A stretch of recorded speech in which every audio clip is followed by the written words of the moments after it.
열왕기상 3장 16절에서 28절. 그때에 창기 두 여자가 왕에게 와서 그 앞에 서며, 오늘 중심 말씀은 26절로 잡았는데요. 어, 우리가 읽으면서 그 중심 말씀을 찾아내야 되겠습니다. 어, 이제 솔로몬은 원수들을 다, 대적들을, 정적들을 다 이제 제거하고 깨끗하게 정화를 하고 어, 나라를 굳건하게 세우고, 또 혼인 잔치가 아니라 혼인도 하고, 바로의 딸과 혼인하고, 그리고 음, 일천번제를 에, 드리고, 성전도 짓고, 성도 쌓고, 왕궁도 짓고, 그러한 얘기를 어제 했습니다. 성경은 역사적으로 순서대로 쭉 적는 것 같지만 사실은 뭐 그렇지 않습니다. 그 주제가 무엇이냐, 그 주제에 따라서 이야기하기 때문에 앞뒤가 막 이렇게 흔들리기도 합니다. 그래서 성경을 자세히 읽어야지, 이야기처럼 읽으면 앞에 나와 죽었다 했는데 또 뒤에 사람 얘기하고 이렇게 하면 빨리 읽어버리면 그거를 못 따라가기 때문에 천천히 이제 성경을 읽어서 어, 읽도록 만들어져 있습니다. 어, 순서대로 적을 필요가 있을 땐 적지만 그렇지 않을 땐 또 않는다, 이런 말입니다.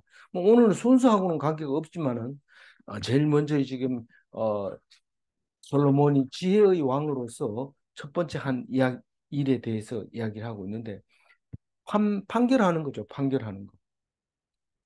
이 그 다윗은 하나님과의 두 사람 사이에서 하나님은 내 편이다라는 것을 죽을 때까지 그것을 우리에게 각인시켜 주면서 어, 하나님이 다윗에게 약속한 그 약속을 기억하면서 우리가 은혜를 받았습니다. 그런데 솔로몬 왕에게 그 다윗의 왕위를 물려주겠다 해놓고, 솔로몬 왕이 이 지혜가 있고 부가 어, 부자고 명성이 높고 이런 것을 보면서, 아, 다윗 왕이 이 왕위를 잘 물려줬구나, 하나님이 응답했구나, 그렇게 생각을 하려고 하는데, 마지막에 가서 솔로몬은 이방신을 섬겼기 때문에 에, 자격 미달로 이렇게 하나님이 판정을 내릴 때, 그럼 우리는 뭐냐?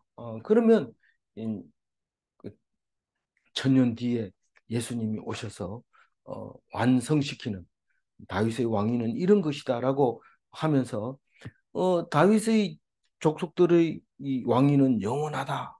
근데 실제로 따져보면 유대인들이 지리멸멸하고 이 지구비 상에서 사라져 버리고 말고, 말뿐만 아니라 그 성경을 보존하는 일이 그렇게 쉬운 일이 아니었던 것이죠. 근데 예수님이 오셔서 어, 영원한 왕위를 물려줄 때, 그게 혈통으로 다윗의 후손이 아니라 믿음으로 후손이 된다는 것을 알게 될 때, 우리는 뜨거운 마음으로 다윗의 후손이 되어서 하나님 앞에 음, 그 왕위를 이어받게 된다는 것을 깨닫게 됩니다.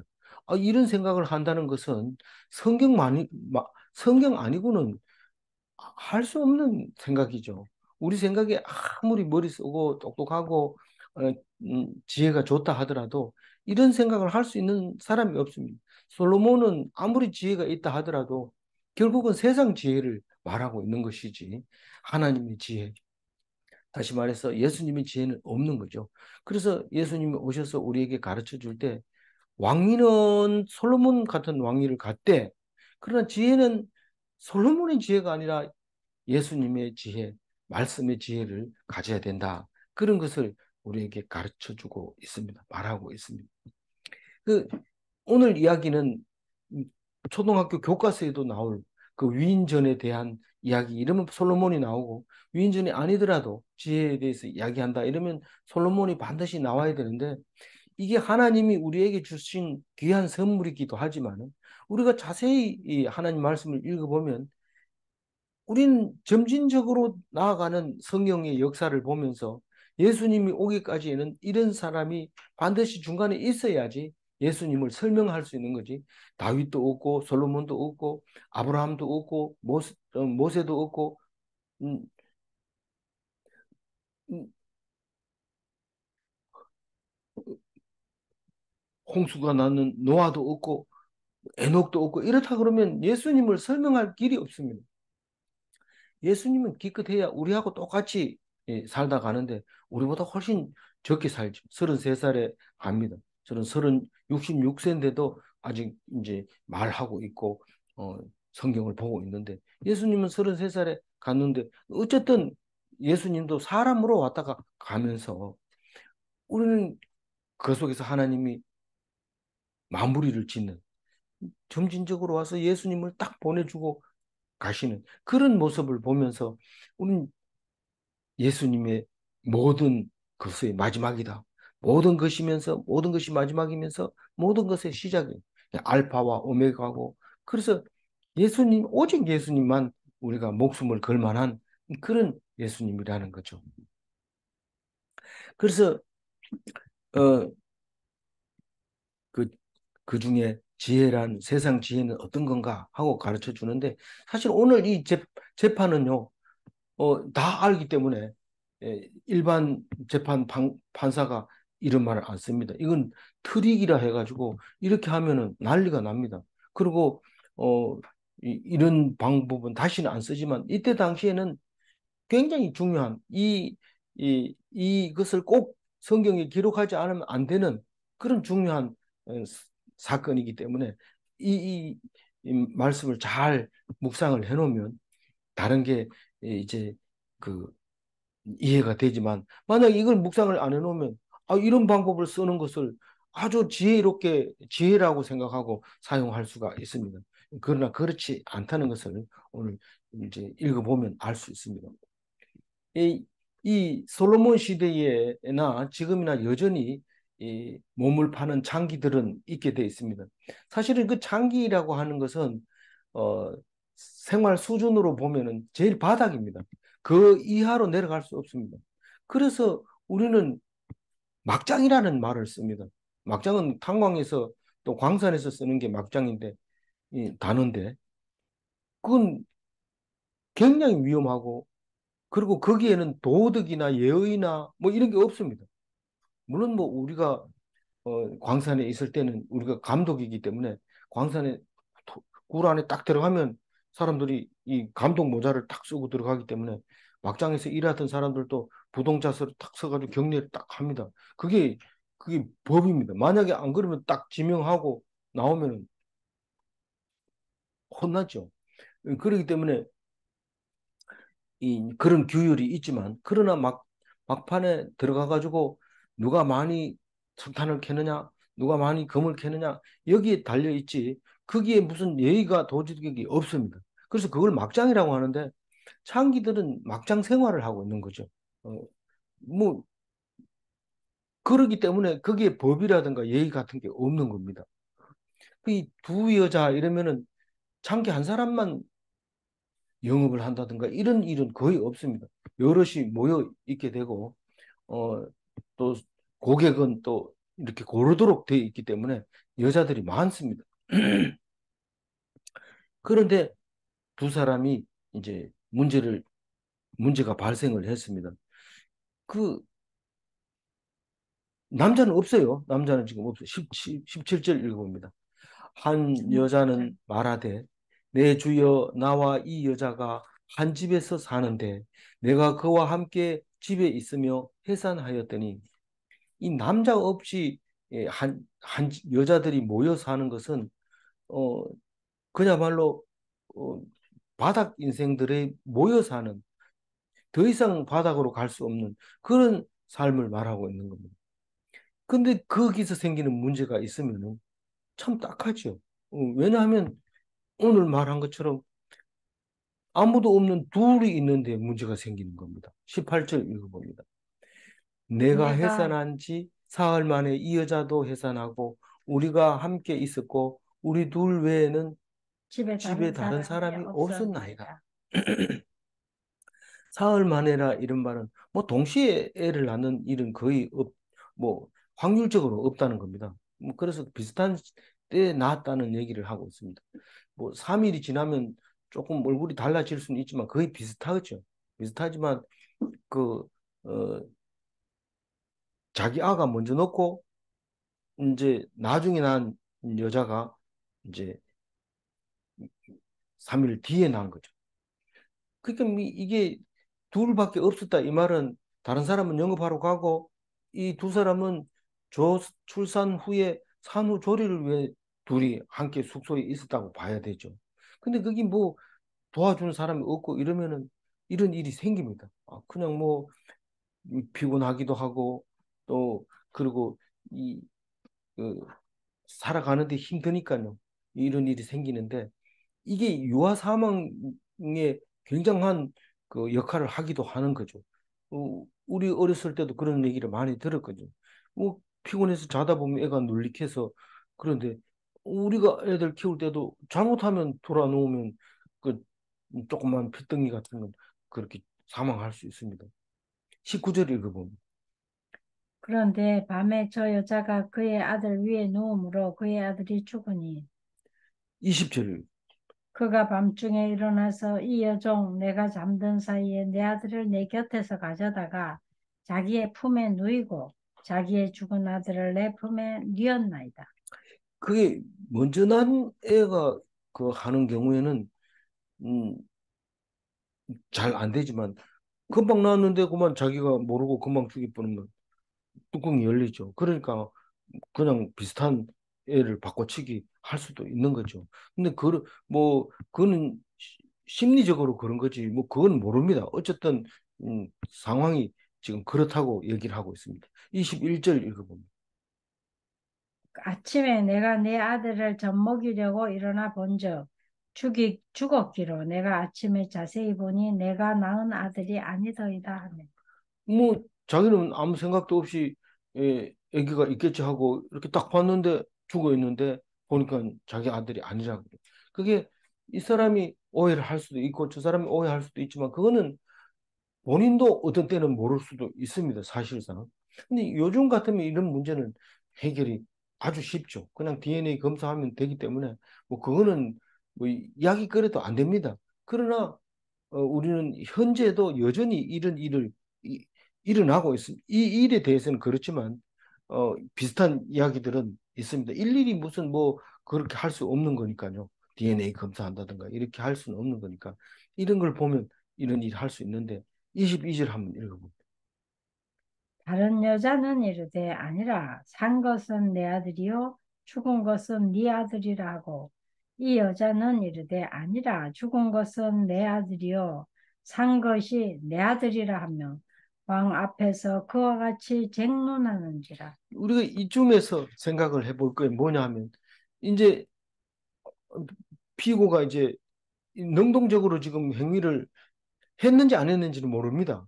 실제로 뭐 바꿔치기를 했는지 뭐 아닌지는 그건 모르지만 확실하고 분명한 것은 어, 보, 이, 이 일에 대해서 정인이 없기 때문에 에, 강력히 주장하는 사람들을 포기를 못 합니다. 끝까지. 그래서 누군가가 판결을 내려줘야 되는데 전부 다 둘 다 산 것이 내 아들이고 죽은 것이 네 아들이라고 얘기를 하니까 이 판사가 굉장히 어려워지죠. 이럴 때는 어떻게 해야 되느냐? 그게 세상 지혜를 말하고 있는 건데, 둘 다 정인이 없다는 것은 뻔한 거기 때문에 이 왕이 아주 곤란하게 되죠. 되지만 분명하고 확실한 부분이 하나가 있습니다. 이 중에 한 사람이 거짓말하고 있는 게 사실인데, 이 거짓말하는 사람은 때를 써가지고 아들을 얻으면 다행이고, 안 얻으면 그만이고, 손해 나는 거 없습니다. 증거가 없기 때문에 끝까지 주장을 합니다. 근데 왜 그렇게 하느냐 하면은 이때 당시에는 아들이 있는 여자와 아들이 없는 여자는 이 격의 차이가 엄청나게 됩니다. 아들만 있으면 그거 잘 키우면은 그냥 평생 사는 거죠. 근데 아들이 없으면 그건 뭐 멸시받고 맹 이런 어려움을 당하게 되는 이런 일을 당하기 때문에 어쨌든 아들에 대한 가치는 엄청난 겁니다. 그래서 뭐 어릴 때 길러놓으면 뭐 애들이 무슨 뭐 그게 있습니까? 그냥 엄마라고 길러놓으면 그 자식이 되는 거고 그 자식이 부모를 공경하는 거기 때문에 끝까지 우기는 거죠. 어, 양심 같은 거 상관없고 내가 살아야 되니까 그렇게 하는 거죠. 요게 이제 중요한 얘기인데 그게 문제를 못 풀게 하는 왕이 결단 내리기가 어려운 그런 일입니다. 23절 읽고. 왕이 이르되 이 여자는 말하기를 산 것은 내 아들이요 죽은 것은 네 아들이라 하고 저 여자는 말하기를 아니라 죽은 것이 네 아들이요 산 것이 내 아들이라 하는도다 하고 아까 둘이 다 똑같은 말을 하는 거죠. 이 사람도 내 아들이라 하고 저 사람도 내 아들이라고 하면 분명히 한 사람은 죄인이다. 이렇게 우리는 판단을 내립니다. 어떤 판사든지 다 그렇게 너희들 둘 중에 분명히 한 사람은 죄인이다. 이렇게 얘기하는데 솔로몬은 그 얘기를 안 합니다.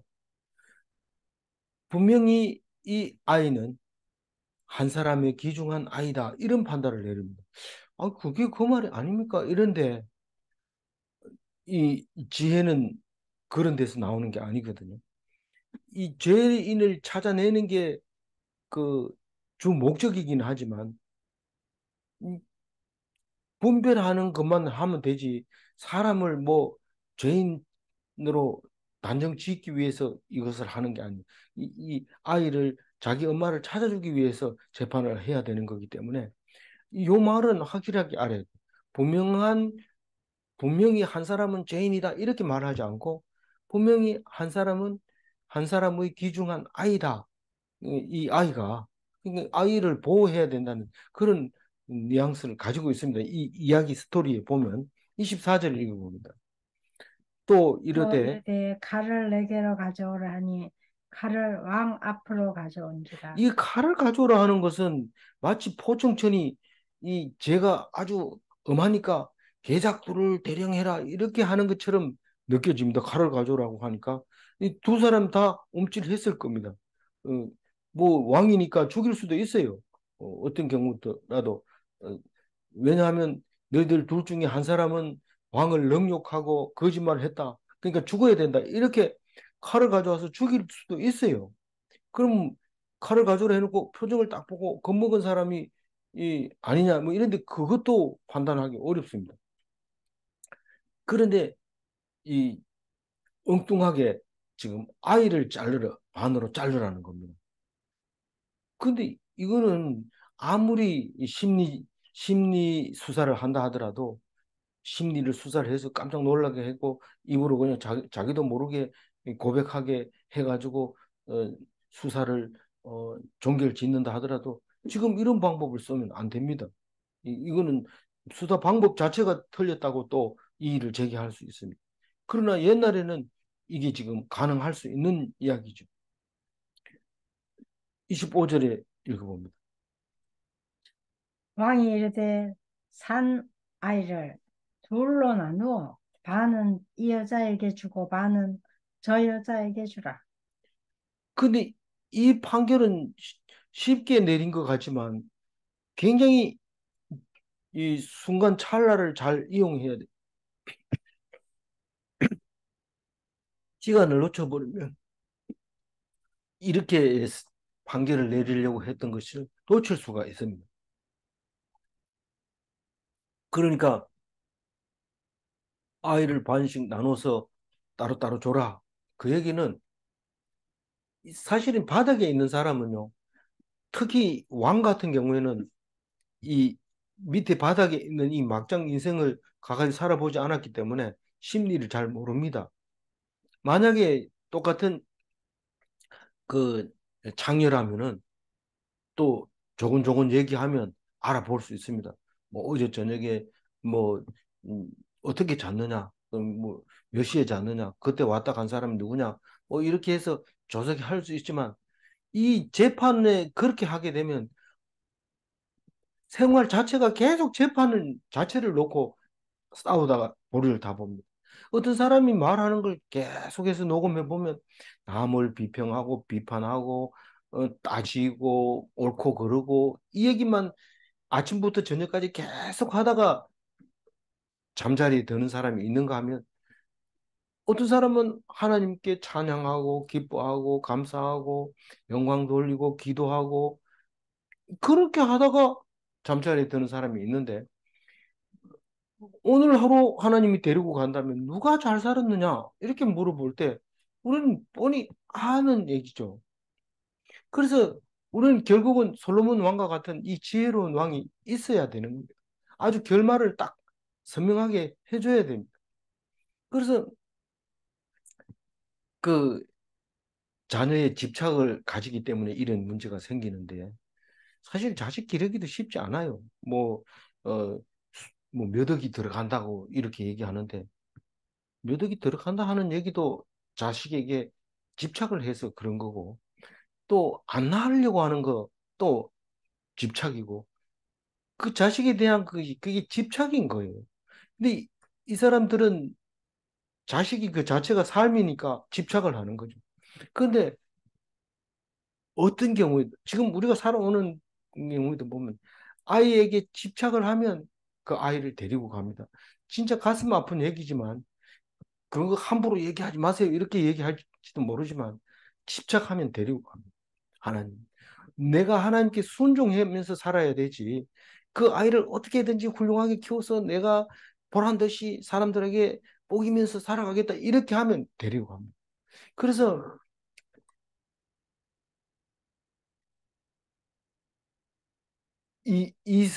이성을 잃은 자에게 이성을 보이지 않고 네가 이성을 잃었구나. 그럼 나도 이성을 잃겠다. 네 아이를 하니까 내가 어떻게 알겠냐? 할 수 없다. 반으로 나누자. 이- 눈높이로 그냥 내려가 버린 거예요, 왕이. 이게 왕이 할 소리는 아니지만 왕이 그 사람들 눈높이로 내려간 거예요. 니들이 진짜 아이를 물건 취급하느냐? 아가 얼마나 중요한 아인데 네가 이거를 살아남으려면 이 아이가 남자아이가 있어야 된다. 이렇게 생각하는 그런 마음으로 내려가서 딱 얘기했을 때 생각하게 되죠. 아무리 생각이 없는 사람도 생각하게 됩니다. 그래서 지금 몇 절 읽어야 돼요? 27. 27절 읽어보세요. 왕이 대답하여 이르되 산 아이를 저 여자에게 주고 결코 죽이지 말라. 저는 그의 어머니니라 하네. 그러니까 그 엄마는 일단은 뭐 누구 아이든지 상관없이 살려야 된다. 근데 아닌 사람은 그냥 막 고집을 부리고 나는 저 사람 보다가 잘났는데 왜 저 사람은 아이가 살아 있어야 되고 나는 죽을 수밖에 없느냐. 이건 있을 수 없다. 악을 팍팍 쓰면서 자기 아이라고 소리를 지를 때 하는 결국은 사람들이 알게 되죠. 솔로몬이 알게 됩니다. 니는 네 아이가 아니구나 하는 것을 알게 됩니다. 이런 지혜는 지혜를 인정할 수 있는 것은 솔로몬이 이 왕이기 때문에 가능한 겁니다. 그래서 솔로몬은 하나님의 대리 통치자입니다. 그래서 왕은 어떤 왕이 멋진 왕이냐? 솔로몬 같은 왕이다.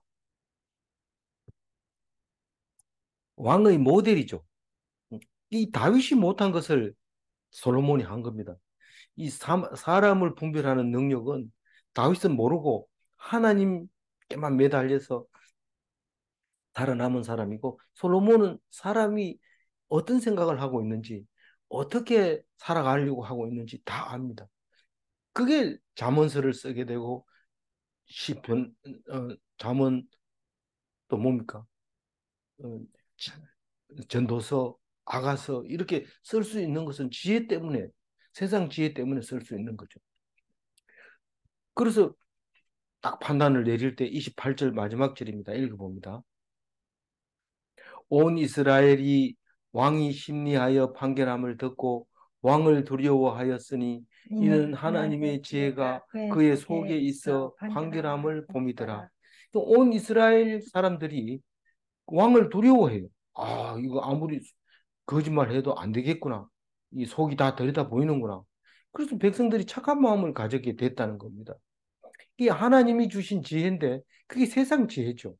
그 백성들의 송사를 듣고 분별할 수 있도록 세상 사람들보다 훨씬 지혜롭게 그렇게 판단했다는 겁니다. 그래서 그러나 예수님의 참 지혜와는 다릅니다.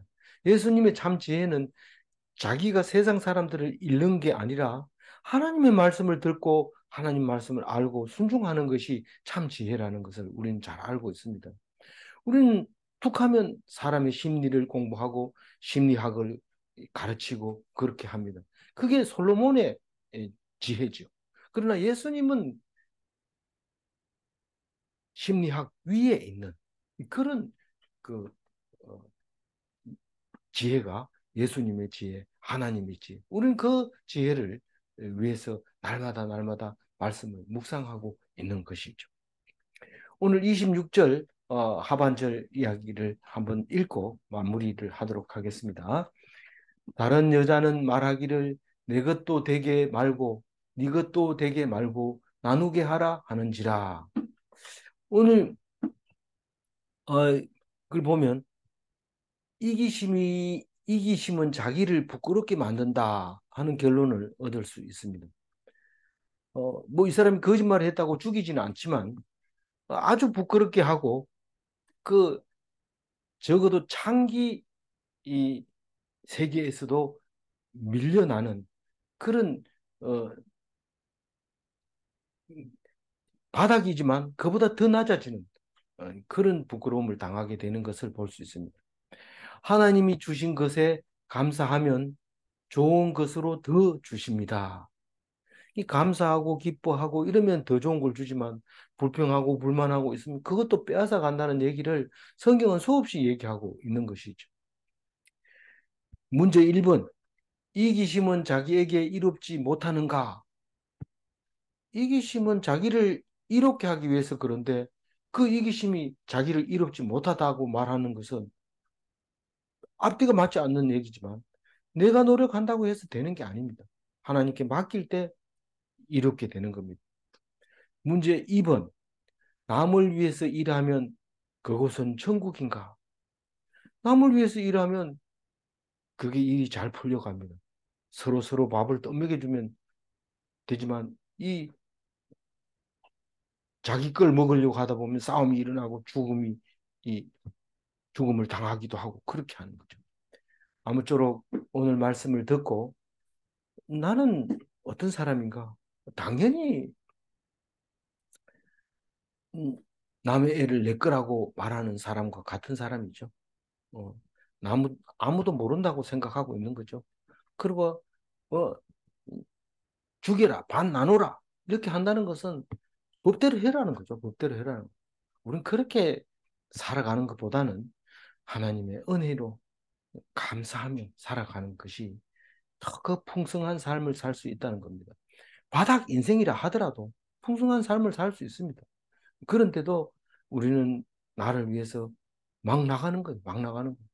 법대로 해라 하는 거죠. 오직 주님의 은혜로 살아가고 법대로 하는 건 율법주의입니다. 율법주의 아니고 은혜로 살아가는 그리스도인이 다 되시기 바랍니다. 기도하겠습니다. 하나님 감사합니다. 솔로몬의 위대한 재판을 오늘 묵상했습니다. 초등학교부터 지혜를